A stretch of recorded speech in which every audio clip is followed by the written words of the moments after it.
नमस्कार मित्रांनो, Maharashtra nursing officers या यूट्यूब चॅनलमध्ये आणि टार्गेट सीएचओ सिरीजमध्ये आपलं स्वागत आहे. आज आपण आलेलो आहोत एपिसोड नंबर कितीवा? एपिसोड नंबर असणार आहे 22. ज्यांनी पण पहिल्यांदा बघत आहे त्यांनी कुठून सुरुवात करायचं आहे? पहिल्यापासून 22 पर्यंत असे सिरियल वाईज तुम्हाला यायचं आहे. त्याच्यासोबत एकदम इम्पॉर्टंट काय, तुम्हाला सेल्फ नोट्स बनवायचं आहे बरं का.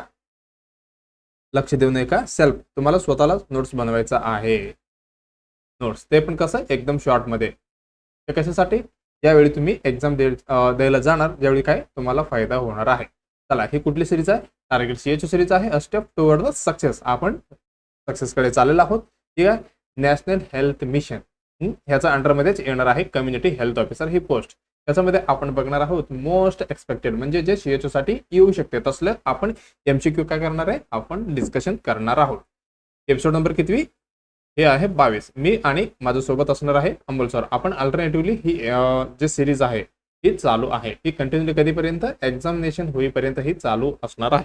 ओके, ही कंटिन्युअली तुम्हाला बघायचं आहे. डेली किती वाजता? 9 वाजता तुम्ही चॅनलवरती यायचं आहे. ओके, चला मग आपण सुरुवात करूया ही एपिसोडची. ओके, चला स्टार्टिंगला काय करायचं, तुम्ही चॅनलला शेअर करायचं आहे बरं का, जे तुमचं मित्रमैत्रीण आहे, आणि लाईक करा, कॉमेंट करा. त्याच्यासोबत जे काय म्हणतात आपण, जे फीडबॅक म्हणा, आणि काही क्वेरी असेल तर तुम्ही आम्हाला विचारू शकतात. ते झालं लाईक कॉमेंट, हे चॅनलबद्दल झालं. ओके, चला मग आपण काय करूया, सुरुवात करूया आजची एपिसोडची. एपिसोड नंबर किती आहे? 22 नंबर. चला, पहिली क्वेश्चन काय म्हणते आपण बघूया. वेल प्रोव्हाइडिंग म्हणजे सीपीआर देताना काय प्रोव्हाइड करतो असं विचारते. वेल प्रोव्हाइडिंग द सीपीआर, प्रोव्हाइडिंग कर म्हणजे देतोय आपण CPR. Well providing compression depth for a adult. बघा काय म्हणते यांनी, वेल प्रोव्हाइडिंग द सीपीआर. सीपीआर म्हणजे काय? Cardio pulmonary resuscitation. Okay, the compression depth for the adult is at least, म्हणजे एवढं तरी मिनिमम असं विचारलं. ॲटलिस्ट एवढं तरी डेप्थ आपण पोचवायला पाहिजे. म्हणजे काय? कंप्रेशन. कंप्रेशन म्हणजे माहिती आहे ना सीपीआर मधलं. ते काय म्हणतंय, किती इंच म्हणजे किती सेंटीमीटर आपल्याला किंवा इंच काय करायचं, डेप्थ मध्ये कंप्रेशन करायचं असं विचारतंय क्वेश्चन मध्ये. पहिलं ऑप्शन मध्ये दिलेलं आहे 2 आणि 1, 5, 3 अशा पद्धतीने किती आपल्याला 4 ऑप्शन इथे भेटलेला आहे. मग आपण सीपीआर बद्दल थोडक्यात बघावं लागेल. सीपीआर काय आहे? सीपीआर, सीपीआर म्हणजे काय? कार्डिओ, लॉंग फॉर्म पण विचारू शकते बरं का. Cardio pulmonary resuscitation. रिससिटेशन हे काय सीपीआरचा फुल फॉर्म झाला. हे कसं आहे, ही इमर्जन्सी लाईफ सेव्हिंग मेथड बरं का. Emergency life saving procedure. Life saving म्हणजे जीव वाचवणारा प्रोसिजर आहे. हे कॉमनली सगळीकडे अवेअरनेस आपण करायला पाहिजे. लाईफ सेव्हिंग प्रोसिजर बरं का. परफॉर्म्ड कधी? परफॉर्म्ड व्हेन, कधी आपल्याला ही परफॉर्म करायचं आहे? व्हेन द हार्ट, त्यावेळी हार्ट काय करतो? स्टॉप करतो. कशाला? बीटिंग. स्टॉप बीटिंग म्हणजे काय? आपण कार्डियक अरेस्ट म्हणू शकतो. Cardiac arrest. ज्यावेळी आपल्याला काय करायचंय, सीपीआर काय करायचंय, परफॉर्म करायचं आहे. एमर्जन्सी हे काय? एमर्जन्सी लाईफ सेव्हिंग प्रोसिजर आहे. Performed when the heart stop beating म्हणजे ज्यावेळी बीटिंग स्टॉप होते, म्हणजे काय, ते डबडब करते, ज्यावेळी बंद होते त्याला आपण काय म्हणतो? Cardiac arrest. झाल्यावर आपल्याला ही जे प्रोसिजर आहे आपल्याला परफॉर्म करायचं आहे. सीपीआरचं फुल फॉर्म लक्षात ठेवा. एक झालं. इट मेंटेन, हे काय करतो? इट मेंटेन, काय मेंटेन करतो? सर्क्युलेशन ही करणार आहे. Circulation maintain. ते सर्क्युलेशन मध्ये काय होणार आहे? जे ऑक्सिजनेटेड ब्लड, ऑक्सिजनेटेड ब्लड कुठेपर्यंत पोहोचणार आहे? जे आपलं मेन ऑर्गन्स आहे, व्हायटल ऑर्गन्स. कधीपर्यंत? अंटिल आपल्याकडे सीपीआर पेक्षा पुढचं ॲडव्हान्स्ड जे ट्रीटमेंट भेटेपर्यंत. Vital organs until advanced care is available. लक्षात आलं का काय म्हणतो? ही लाईफ सेव्हिंग प्रोसिजर आहे आणि आपल्याला ही कंटिन्यू ठेवायचं. कधी म्हणजे मेंटेन ठेवायचं सर्क्युलेशन ऑफ ऑक्सिजनेटेड, म्हणजे जे आपल्याला ऑक्सिजनेटेड जे ब्लड आहे व्हायटल ऑर्गन्सला सप्लाय करण्यासाठी ही कंटिन्यू ठेवायचं आहे. कधीपर्यंत? Until advanced care is available, तेपर्यंत आपल्याला सीपीआर द्यायचं आहे. लक्षात आलं का? ही कशाबद्दल आपण बोलतो? CPR, cardio pulmonary resuscitation. त्याच्यामधलं इंडिकेशन काय काय असू शकतं, जे जनरली सांगतो बरं का. त्याच्यामध्ये प्रत्येक वेगळे इंडिकेशन जनरली काय काय असू शकतं याच्यामध्ये sudden cardiac arrest, sudden cardiac arrest झालं तर आपल्याला काय करावं लागेल, एक minute, sorry, sudden cardiac arrest, patient unresponsive असेल तर ही एकदम सीपीआरचा मोठे टॉपिक आहे बरं का. त्याच्यामधले खूप बदल घडलेला आहे, म्हणजे चेंजेस खूप वेळा झालेला आहे बरं का. ते काय अनरेस्पॉन्सिव्ह पेशंट भेटलं तर, आणि अजून काय अब्सेन्स ऑफ ब्रीथिंग म्हणा, अब्सेन्स ऑफ हार्ट रेट म्हणा, अब्सेन्स ऑफ ब्रीथिंग किंवा ग्रास्पिंग पण, अबनॉर्मल ग्रास्पिंग. ओके, हे सगळे मी काय जनरली सांगतो बरं का. नॉट डिटेक्टेबल म्हणजे ते पेशंटचा आपल्याला पल्सच भेटेना. डिटेक्टेबल पल्स भेटत म्हणजे काय, हार्ट बंद झाले असं समजायचं. हे झालं. जे बदल झाले जे तुम्हाला इम्पॉर्टंट आहे, लक्षात ठेवायचं आहे. इम्पॉर्टंट सिक्वेन्स आपल्याला कसा फॉलो करायचा आहे याच्यामध्ये, सिक्वेन्स हे खूप वेळा कन्फ्युजन होतं तुम्हाला बरं का. सिक्वेन्स आपल्याला लक्षात ठेवायचे काय, CAB नेक्स्ट पेजमध्ये लिहितो मी बरं का. सिक्वेन्स इम्पॉर्टंट आहे, लक्ष देऊ नये का. अगोदर कसे, आताच बघूया आपण. आपलं असं सध्याला कसं आहे, CAB कॅब म्हणतात ना, CAB. सी म्हणजे काय, सर्क्युलेशन किंवा सर्क्युलेशन. हे सर्क्युलेशन कसे काय करतो आपण, कंप्रेशन करतो. हे काय, सी. ए म्हणजे एअरवे, बी म्हणजे ब्रीथिंग. हे सध्याचं बरं का. अगोदर कसे होते, अगोदर म्हणजे 2010 पेक्षा अगोदर, बिफोर 2010 हे कसं होतं सिक्वेन्स, हे होतं ABCD, ABC असे, एअरवे ब्रीथिंग सर्क्युलेशन असं होतं. पण आता कसं आहे, CAB सर्क्युलेशन म्हणजे सर्क्युलेशन किंवा कंप्रेशन म्हणा, एअरवे ब्रीथिंग, अजून एक राहिलं का डी म्हणजे काय, डिफिब्रिलेशन किंवा डेफिनेटिव्ह ट्रीटमेंट. ट्रीटमेंट जे काय आहे फिक्स ते ट्रीटमेंट, हे काय, ही सिक्वेन्स झालं CPR मधला. एवढं लक्षात ठेवलं तरी बस. ओके, चला त्याच्यामध्ये जे कॉम्प्रेशन करायला पाहिजे होतं. ओके, क्वेश्चन काय होता आपला, प्रोव्हाइडिंग CPR म्हणजे आपण CPR देतोय कार्डिओपल्मोनरी रिसर्च, एवढं लक्षात आलं. तर कॉम्प्रेशन म्हणजे आपण किती डीप मध्ये ते कॉम्प्रेशन करतो, म्हणजे आत ढकलतो आपण चेस्टला. हे काय म्हटलेलं विचारलेलं आहे, फॉर द अडल्ट ॲटलिस्ट. आपण जे मेन मुद्दा बघायचा होता इथे आहे. ओके, डेप्थ बद्दल आपल्याला बघायचं आहे. डेप्थ आपण ह्याच्यामध्ये काय म्हणतो, कंडिशन वेगळी आहे. अडल्टमध्ये वेगळी, अडल्टमध्ये आणि चिल्ड्रनमध्ये, अजून कोण, इन्फंटमध्ये ही थोडी चेंजेस असणार आहे. अडल्टमध्ये किती असणार आहे, ही असणार आहे 2 to 2.4.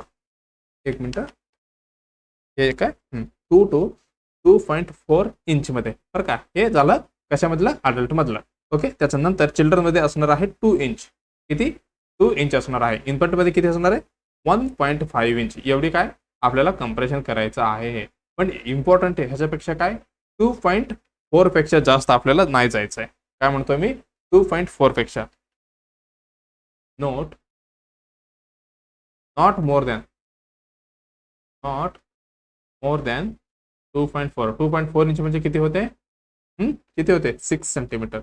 6 सेंटीमीटर पेक्षा आपल्याला काय जास्त डीप मध्ये जायचं नाहीये. हे कोण सांगताय, according to American Health Association यांनी सांगताय बरं का. मग आपल्याला काय 2 to 2.4 इंच हे झालं अडल्ट मधलं. चिल्ड्रन मधलं झालं 2 इंच आणि इन्फंट मधलं झालं 1.5 इंच. एवढं लक्षात ठेवायचं आहे. आणि किती विचारलंय, फॉर द अडल्ट ॲटलिस्ट विचारलंय, म्हणजे 2 इंच तर आपल्याला काय करायचंय, कंप्रेसर करायचंच आहे. 3 इंच आहे का, हे खूप झालं. 5 पण जास्त झालं, 1 कमी झालं आणि 2 एकदम उत्तर आपलं बरोबर असणार आहे. 2 इंच म्हटलेलं आहे. मग ॲटलिस्ट किती होता, 2 होता. आपण 2.4 पर्यंत हे कॉम्प्रेशन करायचं, पण त्याच्यापेक्षा जास्त आपल्याला जायचं नाहीये. ओके, एवढं लक्षात आलं. मग आपलं उत्तर असणार आहे हे एकदम उत्तर बरोबर असणार आहे. ओके, चला मग आता नेक्स्ट काय म्हणते बघा. ही काय, CPR म्हणजे काय, कार्डिओ पल्मोनरी रिससिटेशन. कंप्रेशन किती जायचंय हे पण इम्पॉर्टंट आहे, लक्षात घ्या. मिनिमम 100 तर द्यायचंच आहे. एव्हरेज किती, 100 ते 120 कंप्रेशन पर मिनिट. इम्पॉर्टंट आहे, ही पण सिंगल लाइनर मध्ये तुम्हाला विचारू शकते. आणि काय म्हटलेलं इथे, push down the 2 inch to the contact the heart.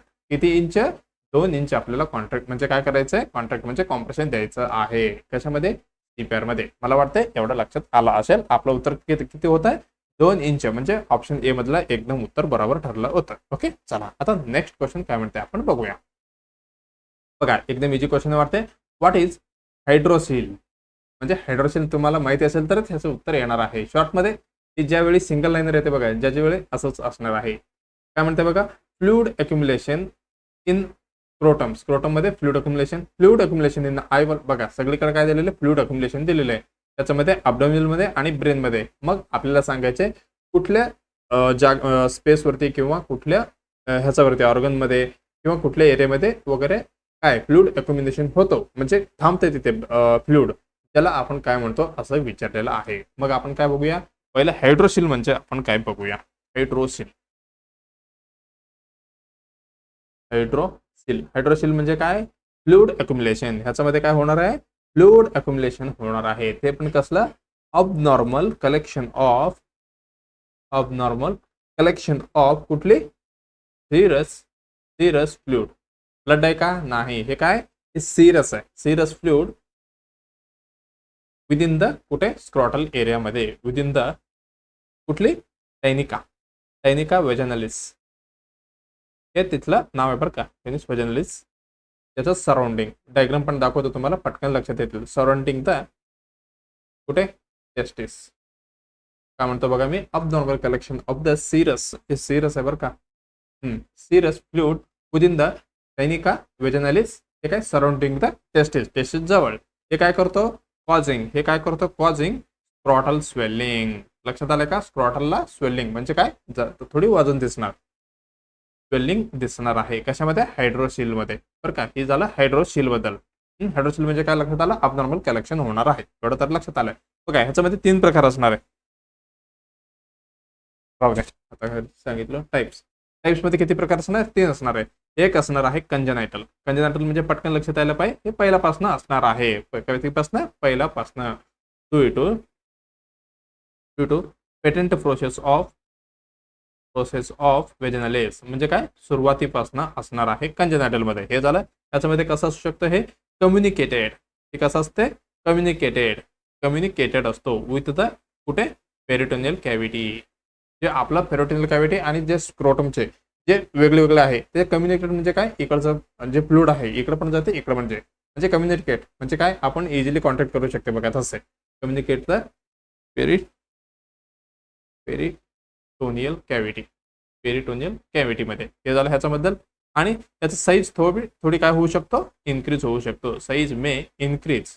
Okay, कधी, त्यावेळी पेशंट काय होतं, स्टँडिंग मध्ये असतो, ऑन स्टँडिंग मध्ये असताना काय, ही साईज वाढणार. बघा ही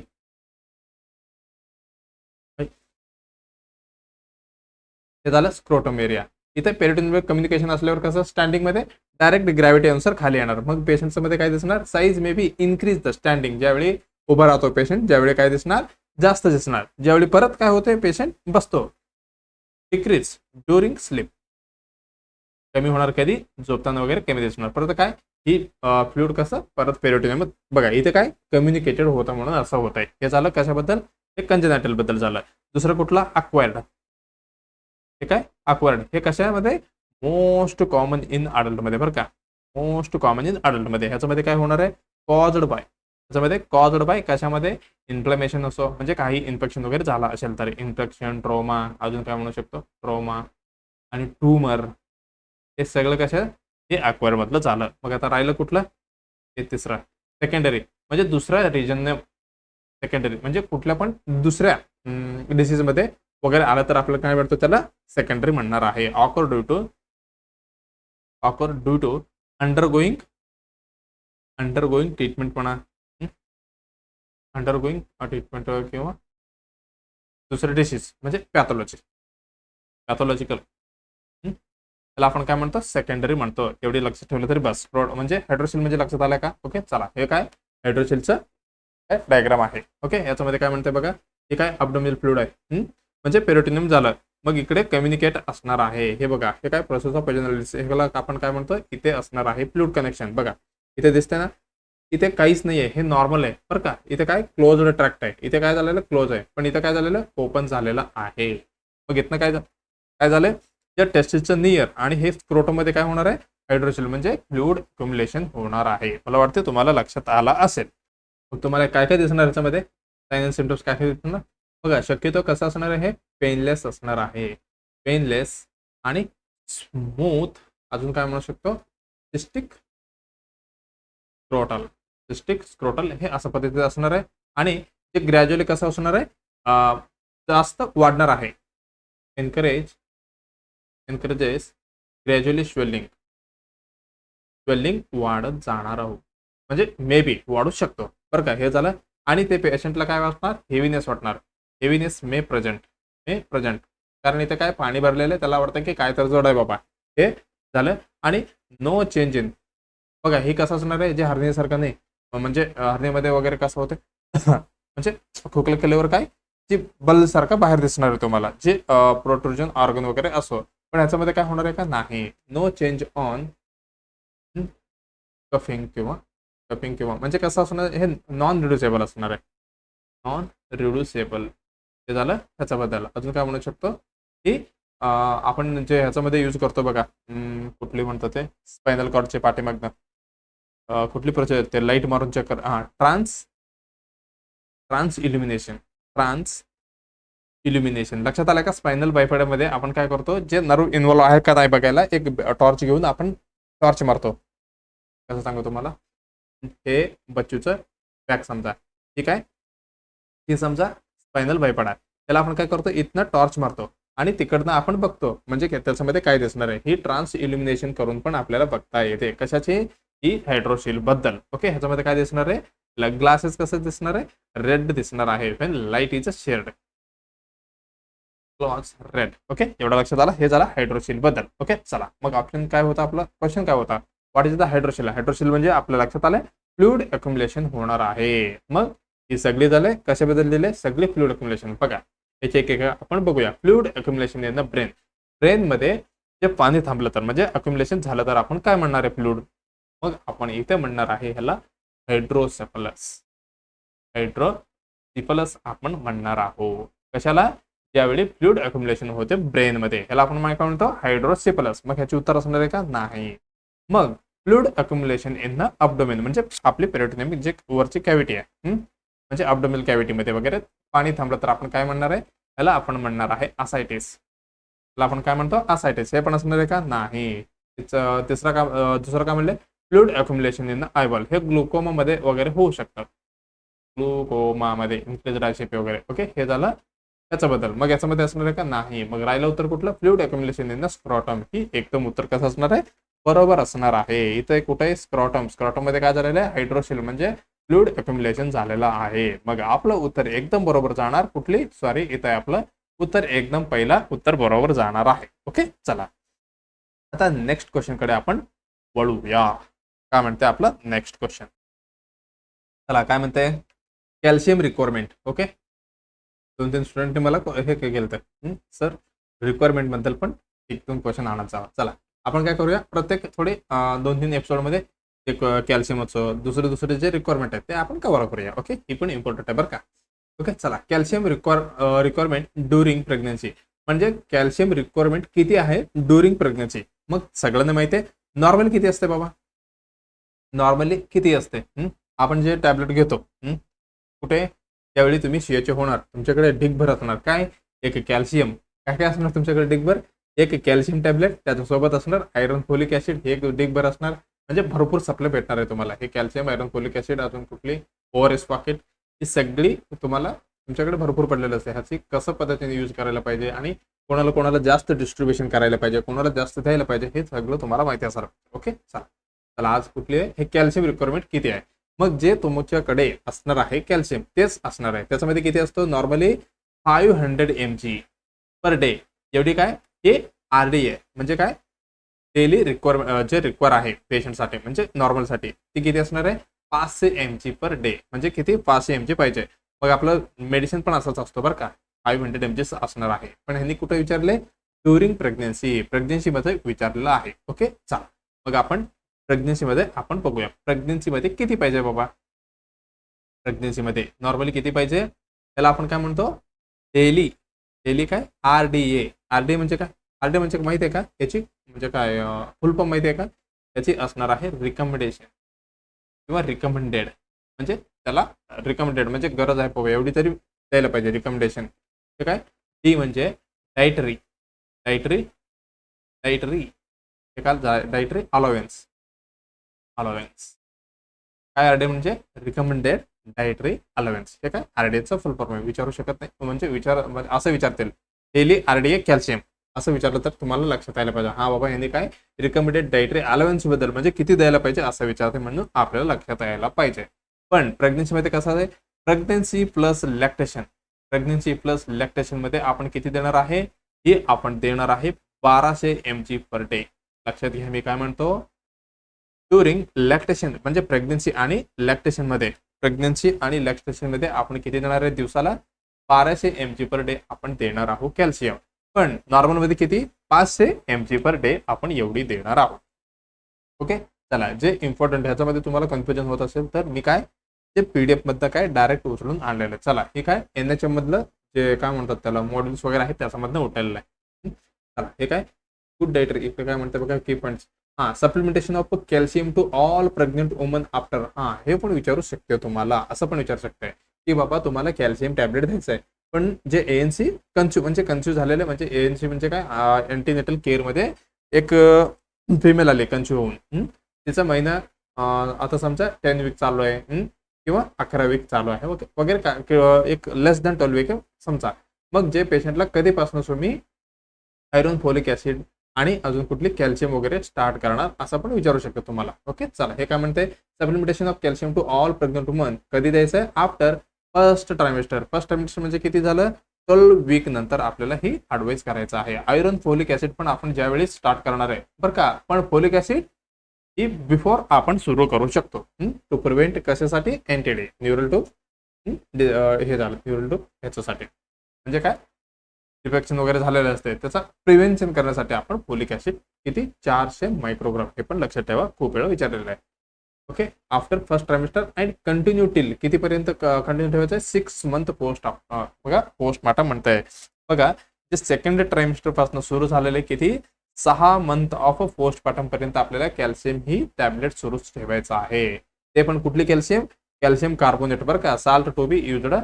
आणि जे सोलेबल टॅबलेट किती एमजी असणार आहे 500 mg एलिमेंटल कॅल्शियम असणार आहे आणि त्याच्यासोबत असणार आहे 250 इंटरनॅशनल युनिट कुठली विटॅमिन D3 असणार आहे. आपलं जे कॅल्शियम टॅबलेट मी म्हटलो तुमच्याकडे डिगभर पडलेला म्हणजे येणार आहे सप्लिमेंटेशन तुमच्यासाठी त्याच्यामध्ये काय असणार आहे 500 mg एलिमेंटल कॅल्शियम ते पण लक्ष देऊ नये का कार्बोनेट असतं बरं का कॅल्शियम कार्बोनेट. आणि in each tablet to be taken with बघा in each tablet to be taken with meals twice म्हणजे 2 वेळा घ्यायचं a day. Iron folic acid tablet to be taken at least 2 hours after meal. Iron folic acid 2 तासाच्या नंतर घ्यायचं आहे बरं का. आणि इथं काय म्हटलेलं आहे विथ मिल सोबत याला घ्यायचं आहे कॅल्शियमला. एवढं लक्षात आलं.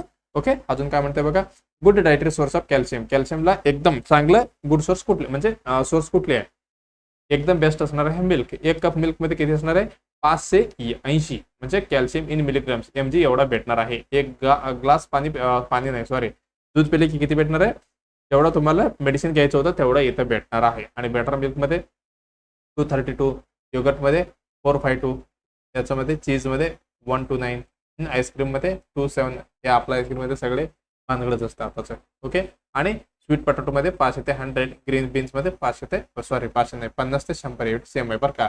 पण हायेस्ट कशामध्ये मिल्कमध्ये एकदम गुड सोर्स कुठली आहे कशाची कॅल्शियमची विचारल्यावर तुम्हाला उत्तर द्यायचं आहे मिल्क. आणि एका कपमध्ये किती 580 ग्रॅम असतो. मग आपलं मेडिसिन 500 असतं एवढं लक्षात ठेवा त्याच्यापेक्षा किती 80 mg जास्त असणार आहे एवढं लक्षात आलं. ओके चला अजून काय आणलेलं आहे काउन्सिलिंग टिप्स. काउन्सिलिंग कशा पद्धतीने करायचं supplementation of the calcium all pregnant woman after first trimester संपल्यानंतर आपल्याला काय करायचं आहे जे एएनसी आईना आपण ऍडवाइस करायचं आहे बाबा तुम्हाला हे काय सुरुवात करायचं आहे कॅल्शियम कधीपर्यंत 6 मंथ ऑफ पोस्टमार्टम होईपर्यंत. Calcium supplementation leads to maternal आणि फिटल वेलबिंग हे सांगायचं आहे. आणि ओरल सोलेबल ओके ऑलरेडी आपण बघितलं calcium tablet has be taken twice a day total 1 gram mg नाही बरं का ग्रॅम म्हणजे किती 100 mg झालं सॉरी 1000 mg झालं. हे घ्यायचं आहे starting from the 14 weeks of the pregnancy. Okay आणि इथे मेन्शन केलेले 14 वीक ऑफ प्रेग्नन्सी पासून सुरुवात करायचं अप टू किती 6 month ऑफ द पोस्टपार्टम. लक्षात ठेवा 14 वीक. हे कुठं बघा असं तुम्हाला उत्तर भेटलं म्हणजे क्वेश्चन आलं हा बाबा तुम्हाला कॅल्शियम कधीपासून सुरू करायचं आहे. 10 वीक, 12 वीक, 14 वीक, 16 वीक. तुम्हाला काय 14 वीक टिक करायचं आहे. मग ज्यावेळी त्यांनी तुमचं आन्सर हा बाबा तुम्ही चुकीचं दिलं वगैरे दिलं ना, आपल्याकडे एकदम परफेक्ट काय प्रूफ असणार आहे बरं का. मी ज्यावेळी असं सांगतो की एखाद्याचे परफेक्ट प्रूफ वगैरे बघा इथे काय national guidelines of calcium supplementation during the pregnancy and lactation. हे काय प्रॉपर आपण जे NHMच्या काय म्हणतात त्याला बुक्समधनंच उचललेलं आहे बरं का. हे त्यांना व्हॅलिड ठरावं लागेल. लक्षात ठेवा कधी 14 वीक पासून सुरुवात करायच्या. ट्रायमिस्टर मध्ये विचारलं तर सेकंड ट्रायमिस्टर मधनं आपण सुरुवात करायच्या up to 6 month of the postpartum पर्यंत. ओके हे सिल्ली मिस्टेक तुम्हाला म्हणजे सिल्ली मिस्टेक नाही करायचं बरं का. हे काय calcium tablet should be taken one with a morning किंवा afternoon meal with a second with a evening or night meal सोबत. म्हणजे एक मेडिसिन तुम्हाला मॉर्निंग किंवा आफ्टरनून घ्यायचं आहे आणि दुसरा इव्हनिंग किंवा नाईट मील सोबत घ्यायचा आहे. असं नाही की 1000 mg एकदमच घ्यायचं असं नाही घ्यायचं बरं का. 500 mgचं एकत्र मॉर्निंग घेतलं तर नेक्स्ट नाईटला घ्यायचं असं करायचं. Both calcium tablet are not with taken together म्हणजे एकत्र नाही घ्यायचं. It interfere with the iron of the. बघा तुम्ही जास्त काय विटॅमिन D3 वगैरे म्हणजे कॅल्शियम आणि विटॅमिन D3चं घेतलं मग ते तुम्ही आयरन फोलिक ऍसिड पण ते ANC चालू असणार आहे. त्याच्यामध्ये इंटरफेअर होऊ शकतो म्हणजे आयरन ऑब्झर्वेशन होणार नाहीये बरं का. ही कॅल्शियम आणि आपली आयरन ही एकत्र काय होऊ शकते होऊ शकत नाही बरं का. होऊ शकतं म्हणते बघा होऊ शकत नाहीये ऑब्झर्वेशन म्हणजे थोडी इंटरफेअर होऊ शकते म्हणून थोडं गॅप ठेवायचं. हे झालं calcium tablet should not be taken empty stomach. Calcium tablet not be taken empty stomach since it cause a gastritis. कॅल्शियमचं जे एक क्वेश्चन आपण केलं बरं का calcium carbonate it cause the काय म्हटलं हे ऑलरेडी आपण डिस्कशन केलेलं आहे. गॅस्ट्रायटिस होऊ शकतो पेशंटला. हे झालं calcium and folic acid tablet should not be taken together since the calcium inhibit the iron observation. लक्षात आलं काय हेच म्हटलं मी तुम्हाला. IP tablet should be the taken हे काय प्रिफरेबली 2 hours आफ्टर मील. हे जेवण नंतर 2 तासानंतर आपल्याला आयरन फोलिक ऍसिड घ्यायचं आहे. हे झालं लक्षात. 2 tablets of the calcium per day mother आणि चाइल्ड हेल्दी एकदम हेल्दी असू शकतो. अजून काय म्हणते यांनी direct consume calcium in the pregnancy and lactation. Improve the calcium आणि विटॅमिन D अपटेक आणि drink 1 glass of milk every day. किती देणार आहे 580 mg पर डे एवढी देणार आहे 1 कप ऑफ ग्लासमध्ये. त्या 1 cup of curd every day आणि take morning sunlight every day. ह्याच्यामध्ये काय विटॅमिन काय D भेटणार आहे जे आपण कुठली D3 D4 वगैरे ते म्हणजे काय कॅल्शियमला ऑब्झर्वेशन होण्यासाठी मदत करतो. Okay must take the green leaf vegetables take 1 ragi every okay एवढं आपण बघितलं. आपलं उत्तर भेटलं का आपल्याला 500 mg. हे काय हे नॉर्मल अडल्टमध्ये असणार आहे. यांनी कशामध्ये विचारले ड्युरिंग प्रेग्नेन्सीमध्ये 600 mg होते का नाही. बघा 600 mg ते मी म्हटलं तुम्हाला नॉर्मल आपल्याला 500 mg पाहिजे पण काही बुकमध्ये पण काय दिलेलं आहे 600 mg दिलेलं आहे. ज्यावेळी ऑप्शनमध्ये 500 mg नसतील मग तुम्हाला 600 mg कडे जायचं आहे बरं का अडल्ट नॉर्मलमध्ये बरं का. हे झालं 2000 mg एवढं नाही. मग आपण देणार आहोत 1000 ते 1200 mg एवढी आपण देणार आहोत. ह्याच्यामध्ये किती म्हटलं 2 डोजमध्ये किती 1000 म्हणजे काय 1 ग्रॅम झालं. मग इथे 1000 ते 1200 mg कॅल्शियम रिक्वायरमेंट असणार आहे ड्युरिंग प्रेग्नन्सी. मग आपलं उत्तर कुठं तिसरं उत्तर एकदम बरोबर जाणार आहे. ओके मला वाटते तुमचं लक्षात आलं असेल कॅल्शियम बद्दल. ओके चला आता नेक्स्ट क्वेश्चन कडे आपण वळूया. चला नेक्स्ट क्वेश्चन काय म्हणते बघूया आपण. द चीफ कॉज ऑफ म्हणजे main cause of the enteric fever is E coli leishmania. हे काय साल्मोनेला टायफी म्हणजे काय सलमान खान असं मी म्हटलं होतं. म्हणजे हे आपण ऑलरेडी थोडी डिस्कशन झालेलं आहे. हे काय कोक्झिला बोरिनेटी. ओके याच्यामध्ये आपण काय एंट्रिक फीवर म्हणजे काय एंट्रिक फीवरलाच आपण काय म्हणतो टायफॉइड फीवर म्हणतो. टायफॉइड फीवर हे काय ऑल्सो नोन एज ह्याचं दुसरं नाव आहे. ओके ह्याचं पॉझिटिव्ह एजंट काय ह्याचं पॉझिटिव्ह एजंट असणार आहे सलमान खान. कोण आहे साल्मोनेला टायफी ह्याचं पॉझिटिव्ह एजंट असणार आहे. हे सगळ्यांना माहिती आहे. मग ऑलरेडी आपण डिस्कस झालेलं आहे. मग आपण डायरेक्ट बघूया. हे काय इकोलाई काय करू शकतो कॉज करू शकतो urinary tract infection UTI urinary tract infection. अजून कुठली डायरिया हे असणार आहे का नाही. हे लेशमॅनिया हे काय करू शकतो ही काला आजारचा आहे. काला आजारचा पॉझिटिव्ह एजंट आहे. मग हे पण गेलं आणि हे काय कोक्झिला बोरिनेटी हे कशाचे ही असणार आहे कॉज ऑफ क्यू फिवरची कॉज असणार आहे. हे पण गेलं.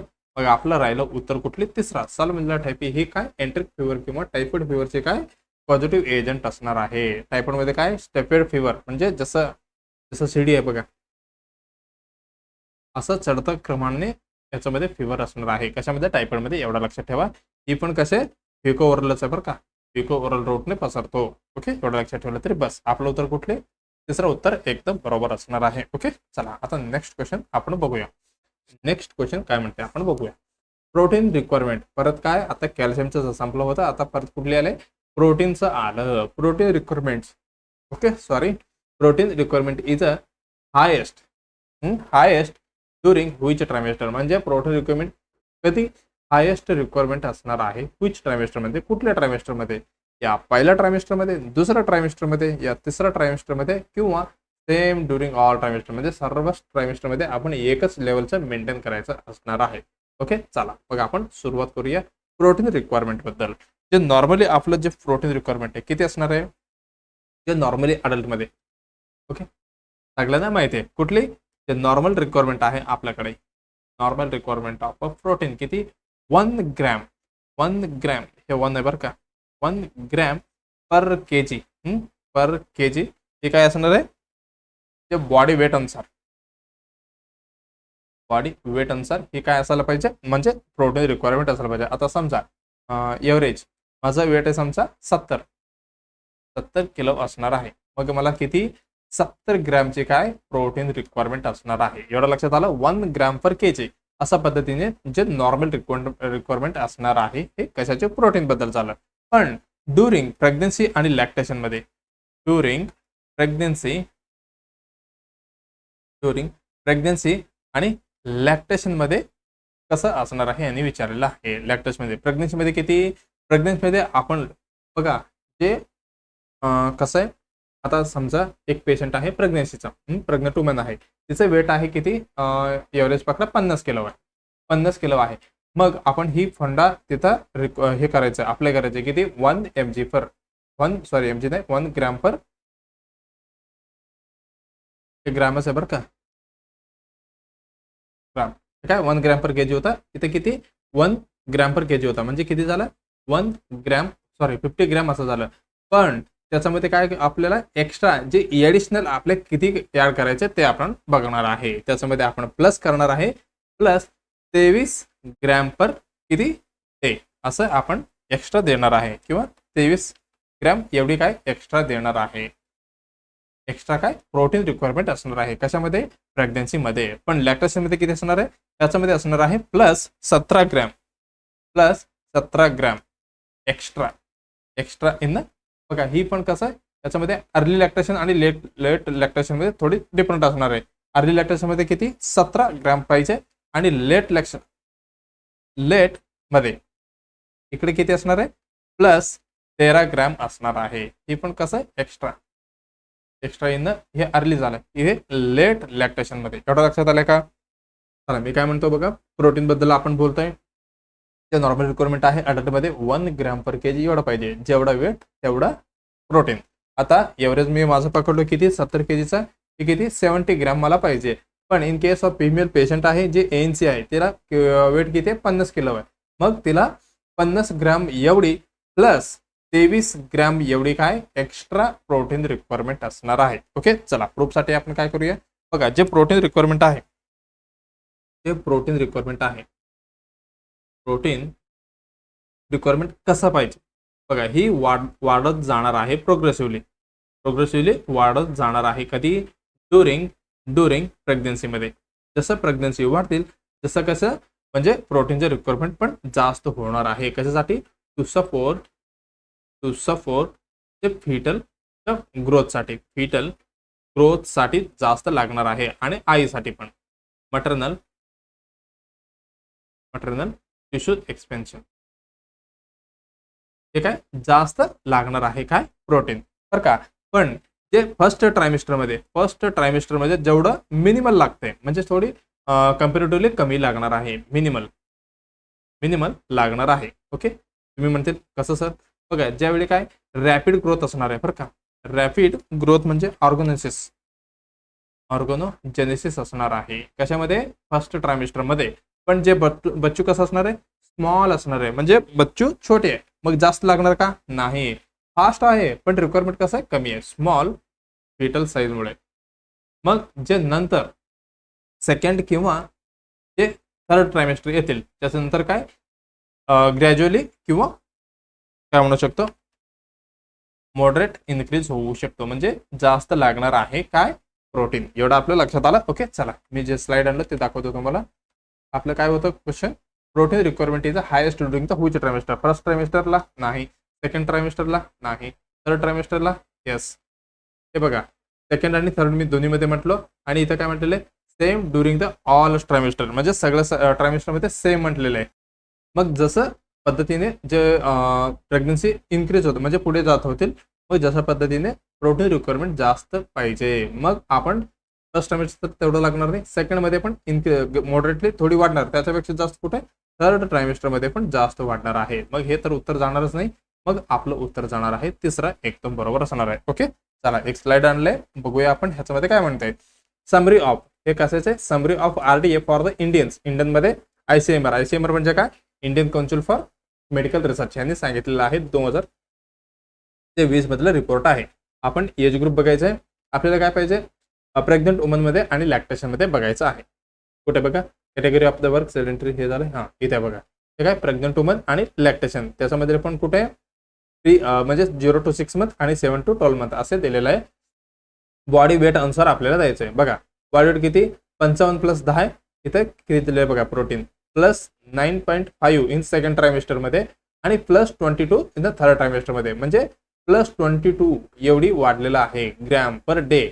म्हणजे जास्त कधी लागणार आहे थर्ड ट्रायमेस्टर मध्ये जास्त लागणार आहे. मग आपलं उत्तर दिलेलं एकदम बरोबर होते का, यस.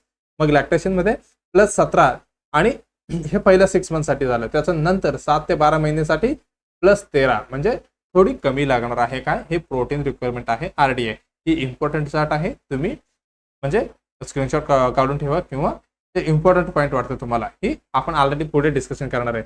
आज आपण प्रोटीन बद्दल डिस्कशन केलं, इथे कॅल्शियम झालं, कॅल्शियम बद्दल बघा इथे 1000 दिलेलं आहे आणि लॅक्टेशन मध्ये 1200. आपण एव्हरेज किती होतं 1000 ते 1200 एवढी होत आहे, हे पण आज आपण डिस्कशन केलेलं आहे. असंच मॅग्नेशियम, आयरन, झिंक आपण एक क्वेश्चन मध्ये आपण डिस्कशन करत जाऊया. ओके, ही काय इम्पॉर्टंट असणार आहे, इम्पॉर्टंट असणार आहे. ओके, चला आपलं उत्तर भेटलेलं आहे ना. ओके, चला ऑलरेडी आपल्याला उत्तर भेटलेलं आहे, तिसरा उत्तर एकदम बरोबर आहे. ओके, चला आता नेक्स्ट आपण क्वेश्चनकडे जाऊया. नेक्स्ट क्वेश्चन काय म्हणते आपण बघूया. Insulin is a produced by, म्हणजे इन्सुलिन कोणी प्रोड्यूस करते, which type of a cell in the पॅनक्रिएज.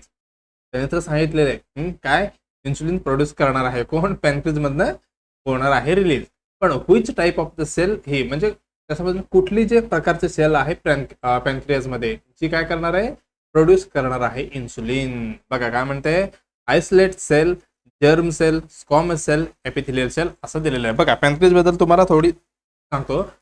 Pancreas ठीक असं आहे, एंडोक्राइन आहे का एक्झोक्राइन आहे. पॅनक्रियाज हे तुम्हाला कन्फ्युजन होऊ शकतो. बघा हे काय, हे मिक्सड आहे, म्हणजे काय म्हणू शकतो मिक्सड ग्लँड आहे, हे दोन्ही ह्याच्यामध्ये मिक्स आहे. ओके, आपण काय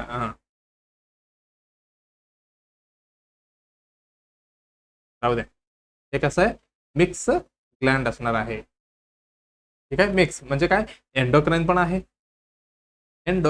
आहे, आणि त्यात सोबत असणार आहे एक्झोक्राइन, म्हणजे दोन्ही मिक्स आहे. हे पण काम करतो ते पण काम करतो, असं आहे 2 in 1.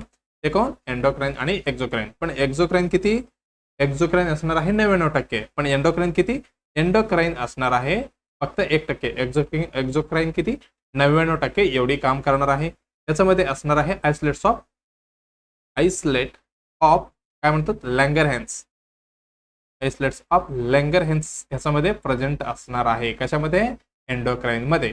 पण ह्याच्यामध्ये काय असणार आहे एसिनर सेल प्रेझेंट असणार आहे एक्झोक्राइन मध्ये. हे झालं ह्याच्याबद्दल. आणि ही काय, हे काय करणार आहे, डिफरंट काय हार्मोन रिलीज करणार आहे. इट रिलीज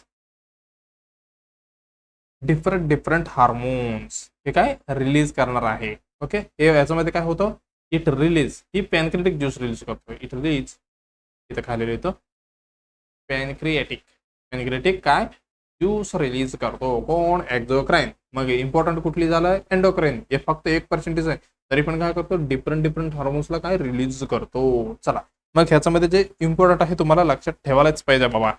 इम्पॉर्टंट पॉईंट तुम्हाला काय लक्षात ठेवायचं आहे. जे आयसोलेट ऑफ लँगरेन्स म्हटलो मी, आयसोलेट ऑफ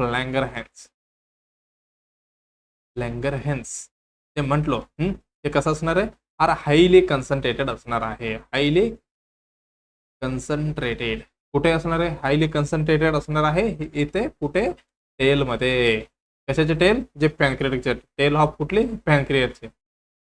मी डायग्राम आणलेले तिथं दाखवतो तुम्हाला. हे जास्त असणार आहे बघा. काय म्हणतो, islets of Langerhans are highly concentrated in the tail. Tail मध्ये जास्त असणार आहे हे लक्षात आलं. पण अजून एक पॅनक्रिएटिक कॅन्सर ऑकर कॉमनली कुठे, जास्त टेलमध्ये येणार आहे का, नाही. कॉमनली इन कुठे, हेड ऑफ पॅनक्रिएट्स. हेड ऑफ पॅनक्रिएज मध्ये जास्त, म्हणजे हे काय असणार आहे, पॅनक्रिएज मध्ये कॅन्सर ऑकर म्हणजे कॉमनली तिथेच येणार आहे. एवढं एक लक्षात आहे. आणि हे कसं असणार आहे, एकदम खराब रोस्ट प्रोग्नोसिस असणार आहे. हे झालं कशाबद्दल, पॅनक्रिएज बद्दल. आणि बेस्ट कुठले असणार आहे, लिव्हरमध्ये. लिव्हर हे बेस्ट प्रोग्नोसिस असणार आहे बरं का. थोडं त्याला रेस्ट दिलं की लवकर बरं होऊन जाते. हे झालं ह्याच्याबद्दल. ओके, चला आयसोलेट ऑफ लँगर्स बद्दल आपण बोलतोय ना. त्याच्यामध्ये 2 प्रकारचे सेल आहे. एक असणार आहे आयसोलेट ऑफ लँगरहेन्स.